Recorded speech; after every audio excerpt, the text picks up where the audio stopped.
ফিরে এলাম ব্রেকের পর। নিঃসন্দেহে এখনো পর্যন্ত দিনের বড় খবর, সন্দীপ ঘোষকে গ্রেপ্তার করেছে সিবিআই। জিজ্ঞাসাবাদের 16 দিনের মাথায় গ্রেপ্তার সন্দীপ ঘোষ। সন্দীপ ঘোষকে আজ সন্ধ্যায় সিজিও কমপ্লেক্স থেকে নিজাম প্যালেসে নিয়ে যাওয়া হয়, যেই ছবি সবার আগে আমরা তুলে ধরেছিলাম। তারপরেই তার গ্রেপ্তারের খবর সামনে আসে। সিবিআইয়ের হাতে তদন্ত যাওয়ার ঠিক 21 দিনের মাথায় গ্রেপ্তার করা হলো সন্দীপ ঘোষকে। 5ই সেপ্টেম্বর সুপ্রিম কোর্টে খামবন্দি রিপোর্ট জমা দেবে সিবিআই। তার আগে সন্দীপ ঘোষকে গ্রেপ্তার করা হলো আরজি করের আর্থিক দুর্নীতি মামলায়। ভালো করে শুনবেন, আরজি করে আর্থিক দুর্নীতি মামলায় গ্রেপ্তার করা হলো আরজি করের প্রাক্তন প্রিন্সিপাল সন্দীপ ঘোষকে। সৌরভ দত্ত আমাদের সঙ্গে রয়েছেন, আমাদের সহকর্মী। সৌরভ, সরাসরি একটা প্রশ্ন করি, অনেকের খারাপ লাগতে পারে। দেখো, আক্তার আলী অভিযোগ করেছিলেন, স্বাস্থ্য ভবন নিঃসন্দেহে জানতো। আজকে শান্তনু সেন যে পোস্ট করেছেন সোশ্যাল মিডিয়ায়, তিনি বলছেন সঠিক জায়গায় দুর্নীতির তথ্যগুলো অনেক আগে জানিয়েছিলাম। কুণাল ঘোষ তিনি সোশ্যাল মিডিয়ায় যে পোস্ট করেছেন, তিনি বলছেন কিছু অভিযোগ অনেক আগেই শোনা গেছিল, তখন পদক্ষেপ নিলে এখনকার অস্বস্তি এড়াতে পারত স্বাস্থ্য ভবন। আর এখানেই তো প্রশ্ন, তাহলে স্বাস্থ্য ভবন করেছে নাকি? কেন, কি স্বার্থে সন্দীপের বিরুদ্ধে কোনো রকম পদক্ষেপ নেয়নি?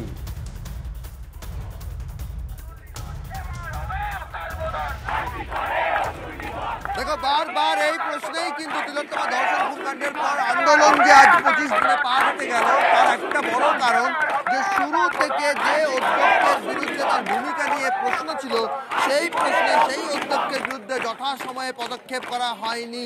স্নেহের হাতটা বারবার কেন অধ্যক্ষের মাথার উপরে ছিল, সেই প্রশ্নটাই তো বড় হয়ে উঠেছিল। গত বছর আক্তার আলী অভিযোগ করেছিলেন, ভিজিলেন্স কমিশনে অভিযোগ হয়েছিল, অ্যান্টি করাপশন ব্রাঞ্চে অভিযোগ হয়েছিল, ফাইল শীর্ষস্তর পর্যন্ত গেল, ছাত্র আন্দোলন হলো, দুবার সন্দীপ ঘোষ বদলি হলেন, অথচ তারপরে আবার তিনি বহাল হলেন তার পদে। পরবর্তী ক্ষেত্রে ঝুড়ি অভিযোগ, যে অভিযোগ আক্তার আলী করেছিলেন, বায়োমেডিক্যাল ওয়েস্ট থেকে শুরু করে ওয়াটার কুলিং সিস্টেম কেনা, পেপার কেনা, কাগজ কেনা, পেন কেনা, কার্যত আক্ষরিক অর্থে আইটেম থেকে সেফটি পিন, সব কিছুতে দুর্নীতির দায় দিয়ে পড়েছিল সন্দীপ ঘোষের ওপরে। আগামী দিনে টিভি নাইনে আরো বড় কিছু ঘটনা যায় এই পর্যন্ত কেউ জানতে পারেনি, সেগুলো সামনে আসবে। কথা দিচ্ছি আমরা আমাদের দর্শকদের, সেই বিষয়গুলিও সামনে আসবে। সেই অভিযোগগুলো যদি শোনা যায় তাহলে কিন্তু চমকে উঠবেন দর্শকরা, যে এমন দুর্নীতি সম্ভব। নজর থাকবে সৌরভ। ঘড়ির কাঁটা বলছে এই মুহূর্তে 10টা 33। এখনো চিকিৎসক পড়ুয়ারা, জুনিয়র ডাক্তাররা তারা পিয়ার্স লেনে বসে আছেন। তাদেরকে যেখানে আটকে দেওয়া হয়েছিল, তারা কোনো রকম বাকবিতণ্ডায় যায়নি, কোনো ধস্তাধস্তির মধ্যে যায়নি। একটা মনস্তাত্ত্বিক চাপ, পাল্টা চাপের কৌশল তৈরি হয়েছিল, পুলিশের তরফ থেকেও দেওয়া হচ্ছিল। চিকিৎসকরা অনড় ছিলেন, তারা এই মুহূর্তে বসে আছেন। সিপি চলে গেছেন যথাসময়ে লালবাজার ছেড়ে, কিন্তু তারপরেও লালবাজার দুর্গে পরিণত হয়েছে এখনো। সায়ন্ত আমাদের সঙ্গে রয়েছেন, আমাদের সহকর্মী সায়ন্ত। সিপি তো চলে গেছেন, তারপরেও লালবাজার এখনো কার্যত দুর্গে পরিণত হয়ে আছে, কেন?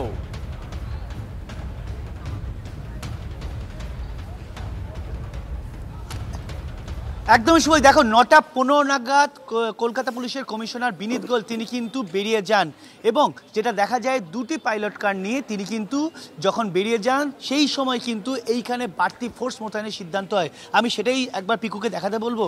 এখানে কিন্তু সন্ধেবেলার তুলনায় অনেক বাড়তি ফোর্স নিয়ে আসা হয়েছে, কার্যত দুর্গে পরিণত করা হয়েছে। কারণ পুলিশ কোথাও মনে করছে যে যেভাবে পুলিশ কমিশনার চলে গিয়েছেন, তাতে আরও ক্ষিপ্ত হয়ে উঠতে পারেন যারা চিকিৎসক পড়ুয়ারা, এবং তাতে তারা হয়তো ব্যারিকেড টপকে বা কোনোভাবে চলে আসতে পারেন। সেই আশঙ্কা থেকেই এই বাড়তি ফোর্স কিন্তু আনা হয়েছে রাতের বেলা। এবং তুই দেখতে পাচ্ছ লালবাজারের ঠিক সামনেটা, অর্থাৎ যে রাস্তাটা সোজা বিবি গাঙ্গুলি স্ট্রিটের দিকে চলে যায়, সেই যে রাস্তাটার উপর আন্দোলনকারীরা বসে আছেন, সেই জায়গাটা কিন্তু বাড়তি পুলিশ ফোর্স মোতায়েন করা হয়েছে, এবং রাতে আরও ফোর্স নিয়ে আসা হচ্ছে। মূলত যেটা পুলিশের তরফে জানানো হচ্ছে যে কোনো রকম ফাঁকফোকর তারা ছাড়তে নারাজ। একই সঙ্গে যেহেতু সন্দীপ ঘোষ ইতিমধ্যেই গ্রেপ্তার করা হয়েছে, তাতে এই আন্দোলন তীব্র থেকে তীব্রতর হয়ে উঠতে পারে। সেই জায়গা থেকে পুলিশের তরফে কিন্তু শুধু ব্যারিকেড দেওয়াই নয়, বাড়তি পুলিশ মোতায়েন শুধু এই অংশে নয়, যে অংশটার বিবাদীবাগের দিক থেকে লালবাজারের দিকে ঢুকছে, সেখানেও কিন্তু বাড়তি ফোর্স আনা হয়েছে। মহিলা ফোর্স, পুরুষ ফোর্স, জওয়ান, আরপি, র্যাব, প্রত্যেকটি ক্ষেত্রে কিন্তু এখানে মোতায়েন করা হয়েছে। মূলত কোনো রকম ফাঁকফোকর তারা ছাড়তে নারাজ। দুর্গে পরিণত করা হয়েছে লালবাজারের বিভিন্ন অংশ। আরও একটা তথ্য তোমাকে সুবিধা দিয়ে রাখি, এই 9টা 15 যখন পুলিশ কমিশনার এখান থেকে বেরিয়ে যান, তখন কিন্তু ঠিক বিবাদীবাগ থেকে ধর্মতলা পর্যন্ত বাড়তি নজরদারি রাখা হয়েছিল, যাতে কোনো আন্দোলনকারী সিপির গাড়ির সামনে না চলে আসতে পারে। মূলত সিপির গাড়ি এখান থেকে বেরিয়ে পার্কস্ট্রিট হয়ে তার বাসস্থানের দিকে যায়, তাই পুরো সিপি যথাসময়ে সেই জায়গা ত্যাগ করেছেন, লালবাজার ছেড়ে চলে গেছেন দুটো পাইলট কার নিয়ে। তারপরেই বাড়তি ফোর্স মোতায়েন করা হয়েছে লালবাজার চত্বরে। কেন মোতায়েন করা হয়েছে সেটা হয়তো পুলিশই বলতে পারবে, কিন্তু বিজ্ঞাপনটা কি খুব একটা ভালো?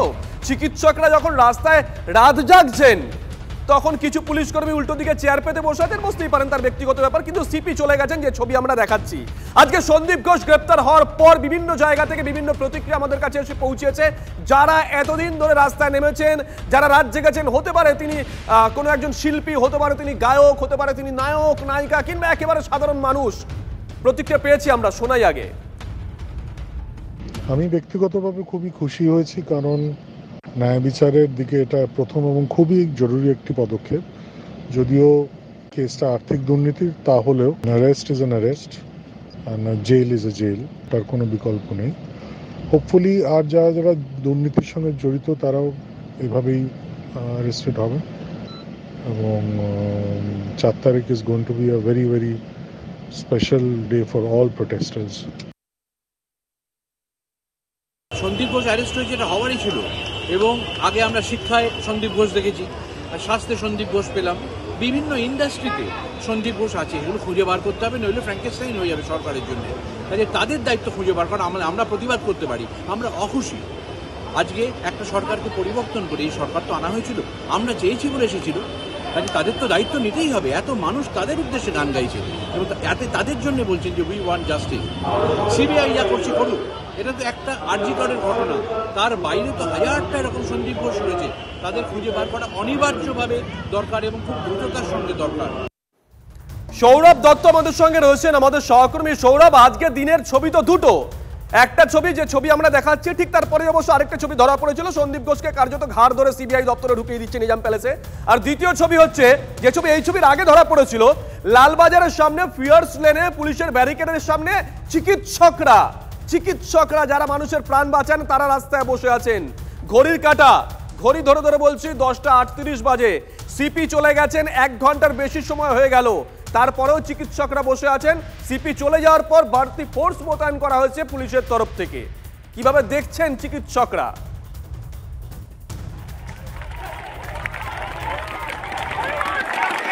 তুমি এখনকার ছবিটা দেখো, এখানে যে পরিমাণ স্লোগান, সেই স্লোগানে তারা যে পরিমাণ এখানে বিবি গাঙ্গুলি স্ট্রিট এবং ফিয়ার্স লেনকে স্লোগানে তরঙ্গিত করছে, তাদের পরিষ্কার নাম ফিয়ার্স লেন হতে পারে, কিন্তু কোনো ফিয়ার ফ্যাক্টর কিন্তু এখানে জুনিয়র চিকিৎসকদের মধ্যে কাজ করছে না। এবং তাদের স্পষ্ট বক্তব্য যে কলকাতা পুলিশের নগরপাল তিনি চলে যেতে পারেন, কিন্তু তারা যে প্রশ্নে এখানে বসেছেন, চিকিৎসকরা বসেছেন, এখানে জুনিয়র চিকিৎসকরা বসছেন এবং তাদের সঙ্গে কিন্তু সিনিয়র চিকিৎসকরা তারাও কিন্তু এখানে অনেকে যোগ দিয়েছেন, তারা এসছেন এখানে। তাদের স্পষ্ট বক্তব্য ছিল একটাই, তারা আজ কেনই রাতে বসে আছেন এখানে। যারা এই সময়ের মধ্যে যারা টেলিভিশন সেটের সামনে এসছেন তাদের জন্য জানিয়ে রাখি যে ব্যারিকেড তৈরি করা হয়েছিল ফিয়ার্স লেনের ওখানে, একটা বড় প্রায় 9 ফুটের সমান ব্যারিকেড, তাদের শিকল দেওয়া, গ্রিল দেওয়া, এমন একটা ব্যারিকেড তৈরি করা হয়েছে যেটাকে দুর্গ মনে করা। সৌরভ, তুমি যে কথা বলছিলে সত্যি তো, স্লোগান, মানে তোমার সঙ্গে কথা বলছি সেখানেও কিন্তু স্লোগানটাই কানে আসছে। আমরা আসবো তোমার কাছে।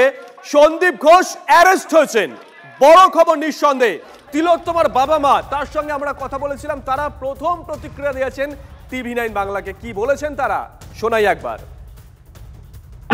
নমস্কার। সিবিআই এর হাতে গ্রেপ্তার হলেন সন্দীপ ঘোষ। যদিও দুর্নীতির ইস্যুতে তিনি গ্রেপ্তার হলেন, কিন্তু কি মনে হচ্ছে এরপর কি একটু হলেও আশা দেখতে পাচ্ছেন, বুঝতে পারছেন কিছু? আমার মেয়েটা তো আজকে দুর্নীতিরই বলি হয়ে গেছে। আর হয়তো যেমন অনেকেই মন্তব্য করেছেন মেয়ে বলে একটু পুরি পাওনা হিসাবে ধর্ষণ করেছে তাকে, কিন্তু আমার মেয়ে দুর্নীতির বলি হয়েছে, সে বিষয়ে আমাদের কোনো সন্দেহ নেই। পুরো ডিপার্টমেন্টের জন্য আমরা প্রথম থেকে দায়ী করে আসছি। সন্দীপ ঘোষ অ্যারেস্ট হয়েছেন, আরো যারা লোকজন আছে সঙ্গে জড়িত তারাও অ্যারেস্ট হোক।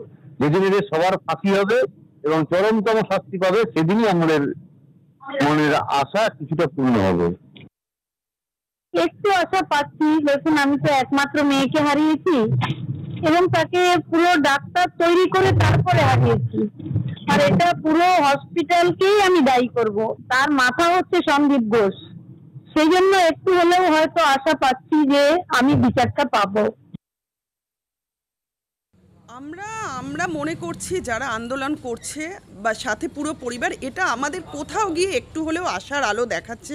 আমরা আশা রাখছি যে আমরা পুরো পরিবার সহ আমাদের মেয়ে জাস্টিস পাবে, এইটাই আমরা আশা রাখছি। এটা আমাদের নৈতিক জয়। কোথাও গিয়ে আমরা একটা আশার আলো দেখতে পাচ্ছি যে আমরা বিচার পাবো।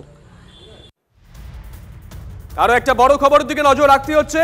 সন্দীপ ঘনিষ্ঠ অভিক দেকে সাসপেন্ড করলো টিএমসিপি।